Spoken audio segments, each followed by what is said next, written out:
ये आपको चुनना है, जैसा चल रहा है वैसा ही चलने देना है या इसको बदलना है। जय हिंद दोस्तों, कैसे हो आप लोग? आए बच्चे ही होंगे दोस्तों। आज हम इस वीडियो में बात करने वाले हैं कंप्यूटर ऑपरेटर, एएसआई मिनिस्ट्रियल और एसआई कॉन्फिडेंशियल वाली वैकेंसी के बारे में। एक खुशखबरी भी है कि कंप्यूटर ऑपरेटर वाली जो वैकेंसी थी वो अब बढ़ चुकी है। पहले 930 वैकेंसी थी कंप्यूटर ऑपरेटर की, वो अब हो चुकी है 1129।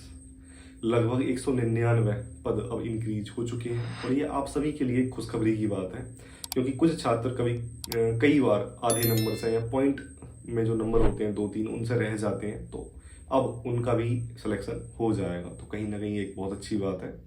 मैं तो चाहता हूँ कि जो अब वैकेंसी निकलने वाली है कंप्यूटर ऑपरेटर की नवंबर में, वो भी इसी में जुड़ जाती तो कितना अच्छा होता। लेकिन चलो खैर कोई नहीं, नए छात्रों को भी मौका मिल जाएगा। तो 1129 अब कंप्यूटर ऑपरेटर वाली वैकेंसी हो चुकी हैं। एएसआई मिनिस्ट्रियल और एसआई कॉन्फिडेंशियल वाली वैकेंसी में कोई बदलाव नहीं है, वो 921 पहले थी और अब भी 921 ही है। तो सबसे पहले हम बात करें एग्जाम डेट के बारे में। तो यार ये भी एक खुशी की बात ही है, इतने लंबे समय के बाद आप लोगों की एग्जाम डेट आई है। कब? जनवरी 2024 में आप लोगों के फॉर्म फिल हुए थे और अब नवंबर 2025 में आपकी एग्जाम डेट आई है।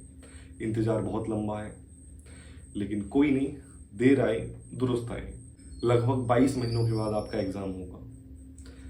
अगर हम एग्जाम डेट की बात करें तो कंप्यूटर ऑपरेटर वाला 1 नवंबर में है और एएसआई मिनिस्ट्रियल और एसआई कॉन्फिडेंशियल वाला 2 नवंबर में है।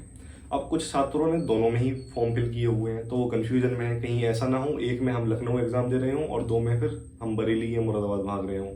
तो ऐसा नहीं होगा। भर्ती बोर्ड आपकी समस्याओं को भी ध्यान में रखेगा।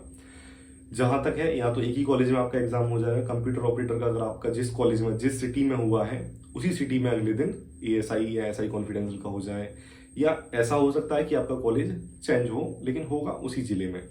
तो ये धीरे धीरे क्लियर हो जाएगा, अभी उसमें टाइम है। हो सकता है कोई नोटिफिकेशन भी भर्ती बोर्ड जारी कर दे, या फिर जब एडमिट कार्ड आए 7 दिन पहले आप लोगों के एडमिट कार्ड आ जाएंगे तो उस टाइम क्लियर हो जाएगा। तो इस चीज़ में बिल्कुल भी आप टेंशन ना लें।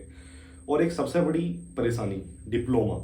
आप में से बहुत सारे साथी मेरे से पूछ रहे हैं, कमेंट आ रहे हैं, मैसेज भी आ रहे हैं कि मेरे पास राजीव गांधी वाला डिप्लोमा है, या बहुत सारे नाम उन्होंने बताए कि मेरे पास वो है।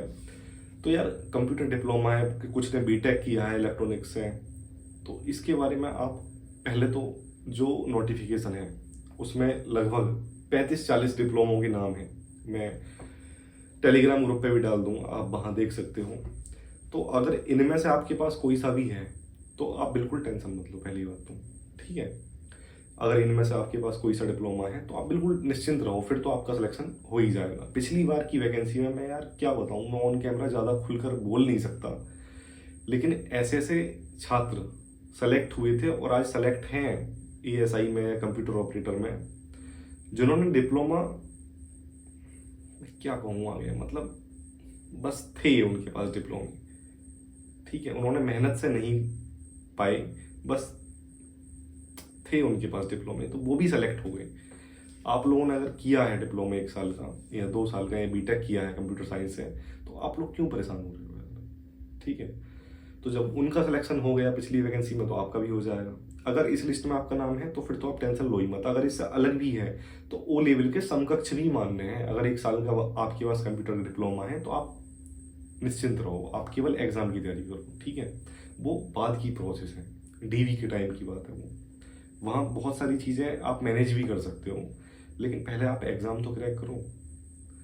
अगर आप एग्ज़ाम क्रैक होने के बाद डीवी के डर से पढ़ाई नहीं कर रहे हो कि मैं डॉक्यूमेंट वेरिफिकेशन में फेल हो जाऊंगा, तो यार पढ़ाई कभी भी वेस्ट नहीं जाती है।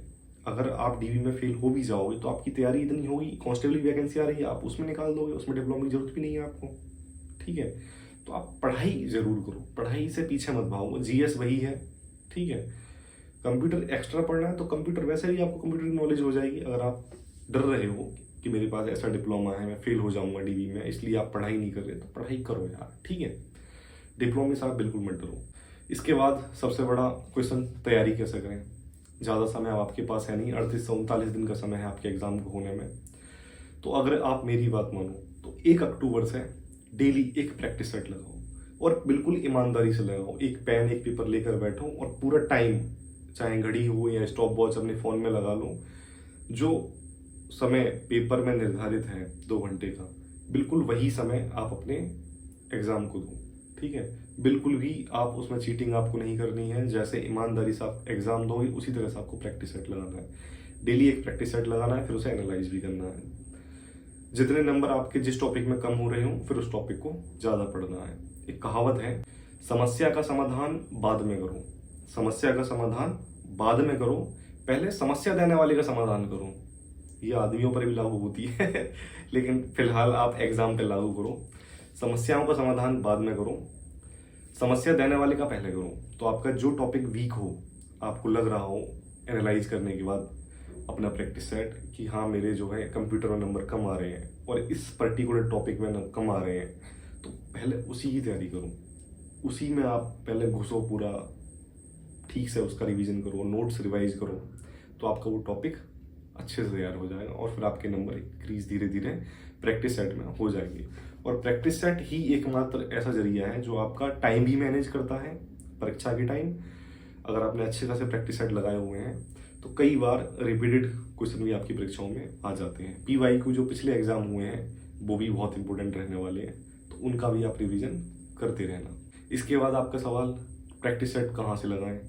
टेक्स्ट बुक से लगाओ यार, सबसे अच्छा प्लेटफॉर्म है और ज़्यादा महंगा भी नहीं है।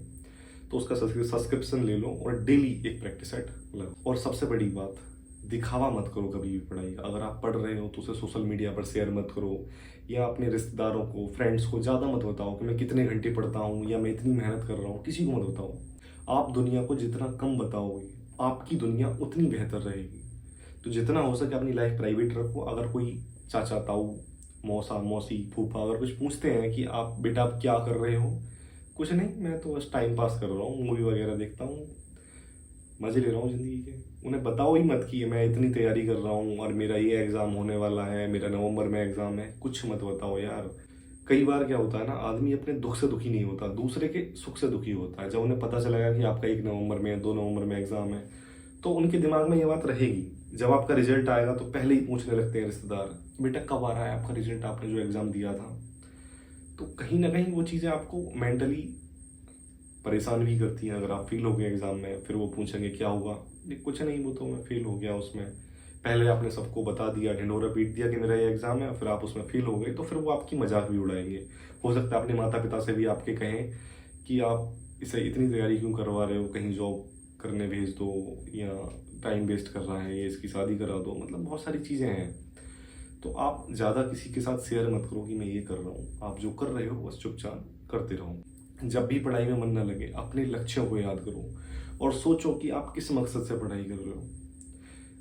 और जब आप उस लक्ष्य को पालोगे तो आपको कितनी खुशी मिलेगी, कितना संतोष मिलेगा, आपके माता पिता कितने खुश होंगे। जो भी सफल लोग हैं ना दुनिया में, उन्होंने पढ़ाई को बहुत सीरियसली लिया है और वो सब सीरियसली आज भी वो बुक्स पढ़ते हैं। भले ही उनकी फील्ड अलग हो आपसे, लेकिन वो आज भी पढ़ते हैं क्योंकि उन्होंने समझा है पढ़ाई जिंदगी में आगे बढ़ने का एक मार्ग है। कुछ छोटे छोटे कदम उठाओ, एक समय में छोटे छोटे टास्क सेट करो। पूरे दिन पढ़ाई से डरने की बजाय टुकड़ों में पढ़ाई विभाजित कर दो। एक समय में एक टॉपिक या एक चैप्टर पर ध्यान लगाओ और बीच में छोटे छोटे ब्रेक लो। यानी 40-40 मिनट पढ़ाई करो, फिर उसके बाद 10-15 मिनट का 40 मिनट पढ़ने के बाद ब्रेक ले लिया, उसमें म्यूजिक सुन लिया या कोई एल्बम देख ली टीवी पर। तो उस तरह से टुकड़ों में जब आप पढ़ाई करोगे तो आपको पढ़ाई करने में मजा आएगा। या फिर म्यूजिक के साथ पढ़ाई करो। अगर आप नहीं कर सकते तो आप अपने दोस्त के साथ, किसी के साथ पढ़ाई करो जो तैयारी कर रहा हो, तो ग्रुप स्टडी करो। तो कहीं ना कहीं एक नई तरीके से जब आप पढ़ाई करोगे तो आपको पढ़ाई में मजा आने लगेगा। अपने भविष्य की तस्वीर को साफ साफ देखो, हर दिन उसे पाने के लिए एक कदम आगे बढ़ाओ, मेहनत करो और खुद को साबित करो। तुम्हारे सपने तुम्हारी मेहनत का इंतजार कर रहे हैं। तो आई होप मैंने आज आपको बहुत मोटिवेट कर दिया दोस्तों। वीडियो अच्छी लगी हो तो वीडियो को लाइक भी कर देना और चैनल को सब्सक्राइब भी कर देना आगे भी इसी तरह की वीडियोस देखने के लिए। आपको अगर कुछ पूछना हो तो आप कमेंट करके पूछ लेना, या फिर आप इंस्टाग्राम पर भी मैसेज कर सकते हो। और टेलीग्राम ग्रुप अगर आपने अभी तक ज्वाइन नहीं किया है तो नीचे लिंक है डिस्क्रिप्शन में, जाइए और टेलीग्राम ग्रुप ज्वाइन कर लीजिए। वहाँ आपको करंट इवेंट से संबंधित बहुत सारी चीज़ें आपको PDF वगैरह पढ़ने के लिए मिलेंगी। मिलते हैं अगली वीडियो में, तब तक के लिए जय हिंद दोस्तों।